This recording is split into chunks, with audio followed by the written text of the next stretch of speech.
Well, my name is Sifu, Sifu, Carl with a K, Karl. Last name is Romain, Romain. And the name of my book is Unbreakable, The Secret to Developing an Indomitable Spirit.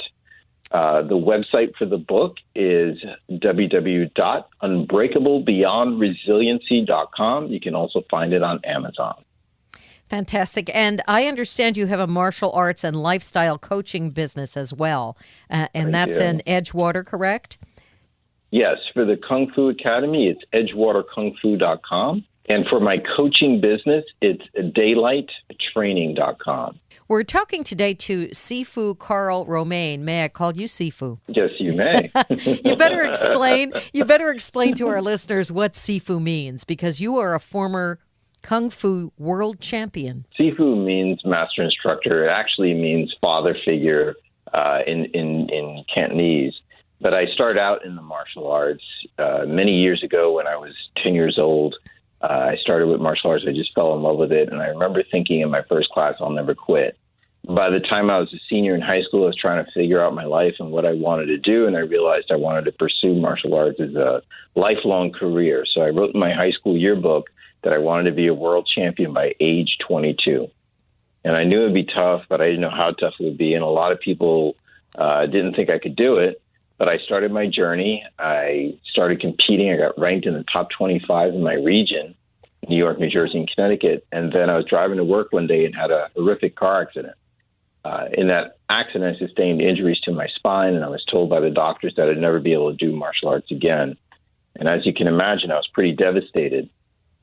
I made a decision, though, that I wanted to come back, and I had to figure out how. And so I started training with a friend who'd been through some injuries and knew the best way to train me and help me. And to make a long story short, by age 22, I represented the United States team in international competition and won the world championships and made my dream come true. And I tell everyone that my passion led me to my purpose in life. I realized that my life was saved for a reason, and that the purpose that I'm here is really to inspire people to live the life of their dreams. Now, that sounds like almost an unachievable goal. But why do you think, if we can go back a little bit, why do you think that so many people never find their purpose or their passion? You know, we're all here for a reason. And sometimes I think people just give up too early on their dreams and their hopes. I had a lot of people after I won the world championships come up to me and talk to me about ideas, things they wanted, hopes they had for their life. And, you know, things are going to happen in life. Life is not a perfect, you know, A to Z, the straight line. It's like a zigzag. And when those zigzags happen, we have to figure out how can we overcome this challenge and stay focused on our goals and actually become who we're meant to become. I think ultimately you'll get there. It may take you a little longer, but you can't lose hope. And when you lose hope, I think that's why people sometimes don't make it there. Do you think it's fear?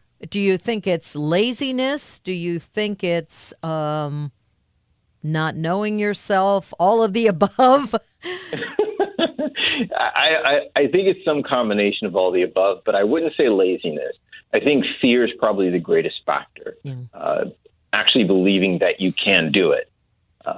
You know, when you take on a big goal or you say, you know, this is the mission or the purpose that I have for my life, it can be daunting and sometimes overwhelming. And if you don't have the right support system around you to really help you to get through those difficult times, it's really tough. And I think that's what happens with a lot of people. They get very afraid, they're overwhelmed, and then they just give up. It's very interesting that we're talking at this time because of all this Harvey Weinstein story that's coming out of all these women, and not only by him, but assaults by other big shots in the business.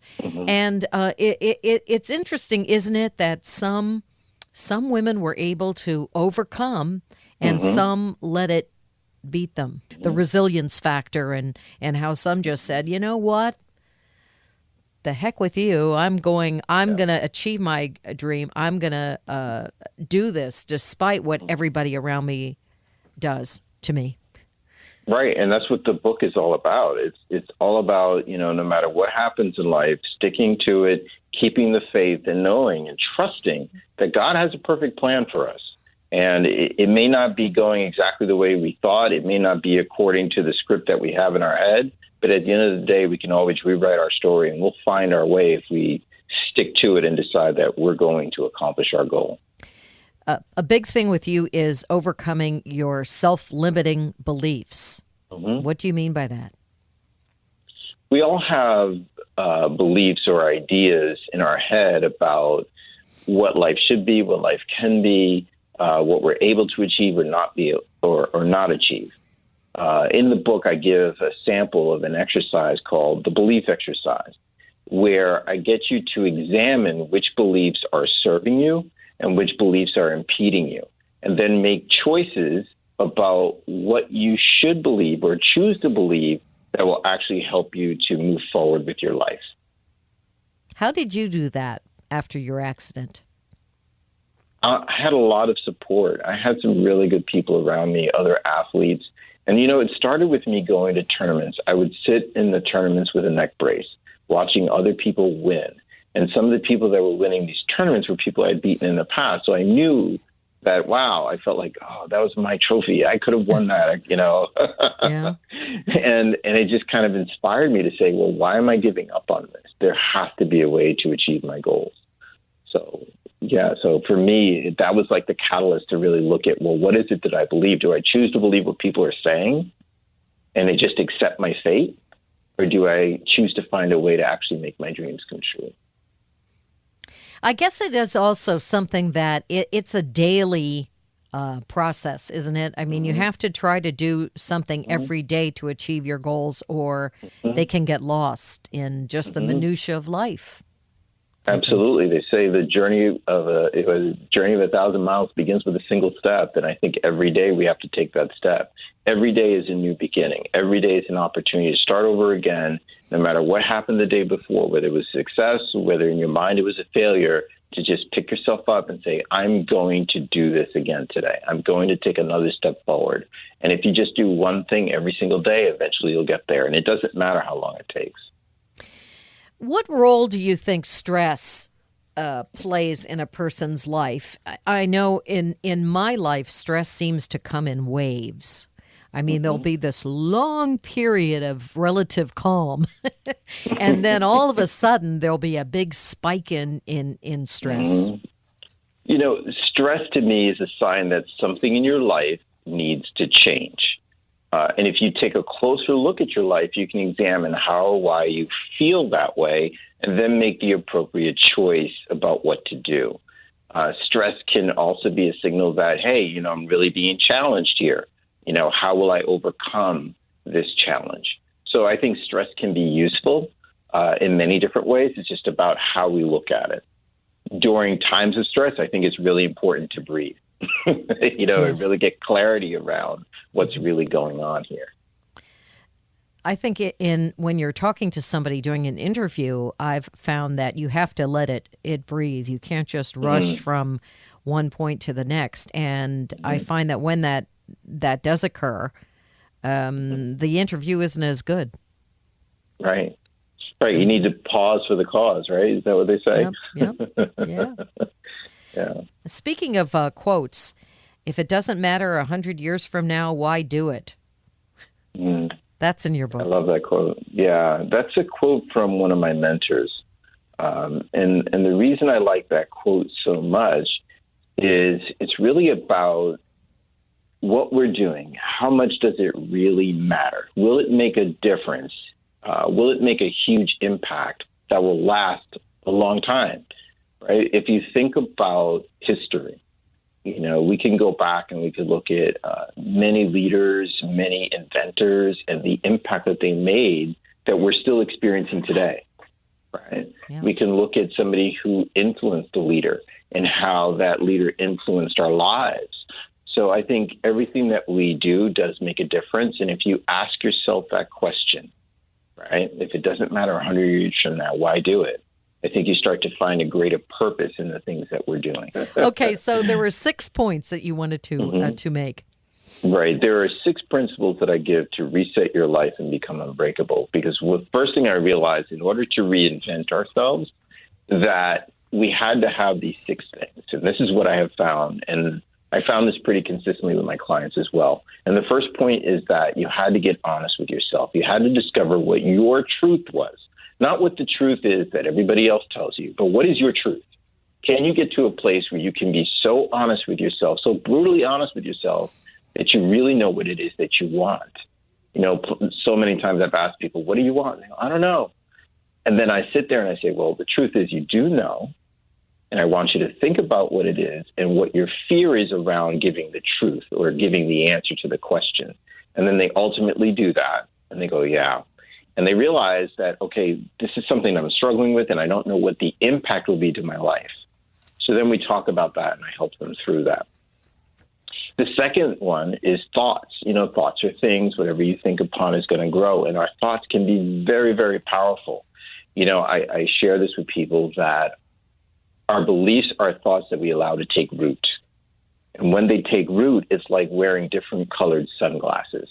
If you put on sunglasses with a blue tint, you see the world as blue. If you put on sunglasses with a brown tint, you see the world as brown. If you put on clear glasses, you see the world clearly. And the same thing happens with our thoughts and our beliefs. So the thoughts that we have are always shaping our reality and the way we see the world. So it's very important to pay attention to your thoughts. The third principle is purpose. And purpose is not just about your why, but it's about your mission. It's about what will you accomplish and how will that make a difference to other people and their lives.